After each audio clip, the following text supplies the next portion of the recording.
Asia কাপের ইতিহাসে নতুন মাইল ফলক ২০২৫ এশিয়া কাপে ভারত আবারও ট্রফি জিতে ছুঁয়ে ফেলল এক অসাধারণ রেকর্ড। কে কতবার ফাইনালে খেলেছে, কার ঝুলিতে সবচেয়ে বেশি শিরোপা, আজ জানব এশিয়ার ক্রিকেট রাজাদের গল্প। এশিয়া কাপের উত্তেজনা শেষ হল ভারতের জয় দিয়ে। এবারও ফাইনালে দুর্দান্ত পারফরম্যান্সে ভারত জিতে নিল তাদের নবম শিরোপা।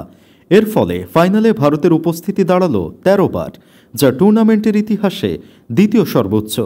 ১৩ বার ফাইনালে উঠে ৯টি ট্রফি। ভারত প্রমাণ করল এশিয়া ক্রিকেটে তাদের আধিপত্য একেবারেই অনন্য।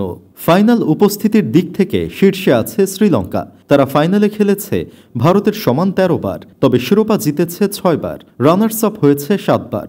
ধারাবাহিকতায় লঙ্কানদের এই রেকর্ড সত্যিই অবিশ্বাস্য। পাকিস্তানও দেখিয়েছে লড়াই করার মানসিকতা। তাদের ফাইনাল উপস্থিতি এখন পর্যন্ত ৬ বার, যদিও শিরোপার সংখ্যা এখনও ২টিতেই সীমাবদ্ধ।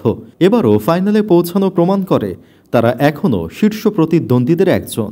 আর আমাদের বাংলাদেশ ২০১২, ২০১৬ এবং ২০১৮ তিনবার ফাইনালে উঠেও এখনও শিরোপার দেখা মেলেনি।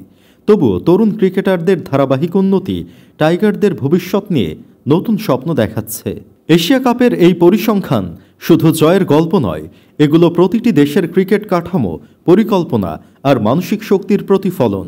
ভারতের ঐতিহাসিক নবম শিরোপা, শ্রীলঙ্কার অবিশ্বাস্য ধারাবাহিকতা, পাকিস্তানের লড়াকু মনোভাব আর বাংলাদেশের অদম্য স্বপ্ন, সব মিলে এই টুর্নামেন্ট সত্যিকারের ক্রিকেট মহাযুদ্ধ হয়ে উঠেছে।